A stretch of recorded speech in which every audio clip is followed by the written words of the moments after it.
Today I'll be teaching you guys how you guys can delete your Telegram group, and it's pretty simple. So you want to go inside the Telegram group which you want to delete, and at the top right corner you will see the logo or the profile picture of your group. Click on it. Once you click on it, it's going to take you over here. From here, click on the three dot where it says more, and over here click on delete group, and it says, do you want to delete the group? YouTubers and all its messages will be deleted. So what it's trying to say is, if I click on delete group, the group will be deleted.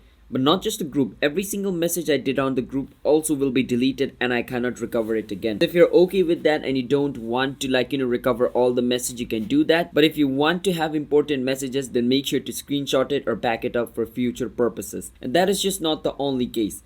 In order to delete a group, you need to be the leader of the group. If you're not the leader of the group, then you cannot delete the group. The reason I was able to delete my group YouTuber was because I was the one who created it. But if I was not the leader, then I would not have been given the permission to delete the group. But that is how you guys can delete a Telegram group. So if you guys found our video helpful, hit the subscribe to our channel one step. I'll see you guys next time.